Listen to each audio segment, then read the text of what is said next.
শতপ্রণোদিত মামলা, শীর্ষ আদালতের শুনানি, সুপ্রিম কোর্টের নির্দেশ। আর.জি. কর হাসপাতাল এবং হস্টেলের নিরাপত্তায় কেন্দ্রীয় বাহিনী মোতায়েন করতে হবে। সরকারি হাসপাতালে নাইট ডিউটিতে থাকা মহিলা চিকিৎসককে খুন, ধর্ষণ।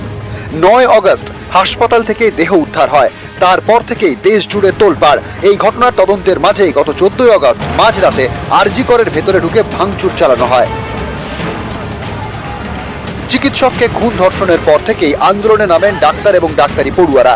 বিচার চাওয়ার পাশাপাশি নিরাপত্তার দাবিতে তারা সরব। হাসপাতালে ভাঙচুরের পর এই দাবি আরও জোরালো হয়।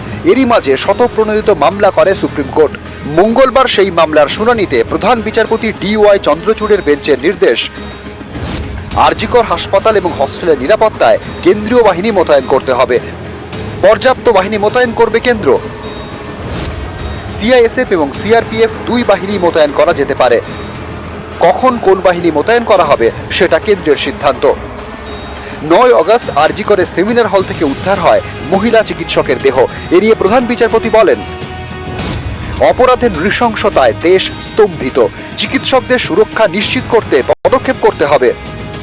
আরও একটা ধর্ষণের অপেক্ষায় বসে থাকতে পারি না। দেশ জুড়ে চিকিৎসকদের নিরাপত্তায় 10 সদস্যের ন্যাশনাল টাস্ক ফোর্স তৈরি করে দিয়েছে সুপ্রিম কোর্ট। চিকিৎসক এবং স্বাস্থ্যকর্মীদের নিরাপত্তা সুনিশ্চিত করতে কি কি করণীয় তা জানাবে টাস্ক ফোর্স। কেন্দ্রীয় সরকারের প্রতিনিধিরা এই দলে থাকবেন। 3 সপ্তাহের মধ্যে প্রাথমিক রিপোর্ট দেবে ন্যাশনাল টাস্ক ফোর্স। আর.জি. করের ঘটনায় এদিন উদ্বেগ প্রকাশ করেন প্রধান বিচারপতি। বলেন, ভয়ঙ্কর ঘটনা। কলকাতার হাসপাতালে যা হয়েছে তাতে গভীরভাবে উদ্বিগ্ন। এটা শুধু একজন মহিলার ধর্ষণ ও খুনের ঘটনা নয়, কর্মক্ষেত্রে চিকিৎসকদের নিরাপত্তা উদ্বেগে রেখেছে। দেশের জুনিয়র চিকিৎসকরা নিরাপত্তাহীনতায় ভুগছেন। হাসপাতালে চিকিৎসকদের ডিউটি রুম বা রেস্ট রুম নেই।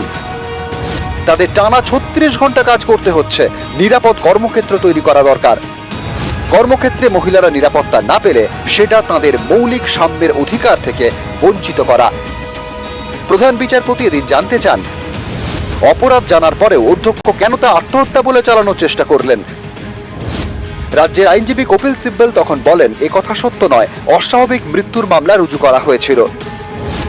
প্রধান বিচারপতি জানতে চান, নিহতের বাড়িতে কে ফোন করেছিলেন, এফআইআর কখন হলো।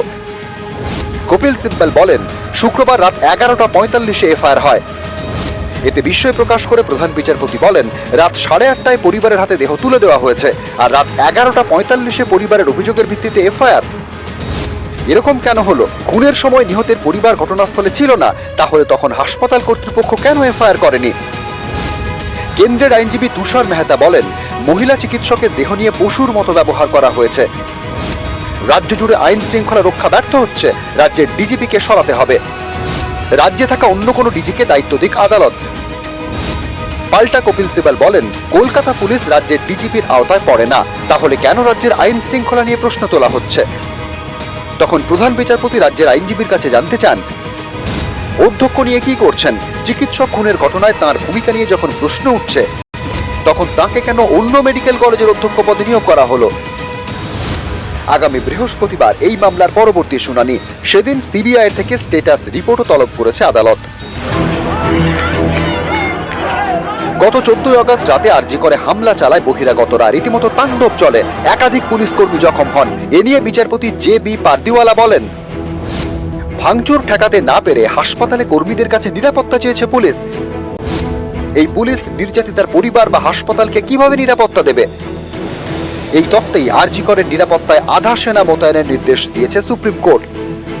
এদিকে 14 আগস্ট মাঝরাতে হাসপাতালে তাণ্ডবের ঘটনার তদন্তে সিট গঠন করল লালবাজার। 15 সদস্যের বিশেষ তদন্তকারী দল তৈরি করা হয়েছে।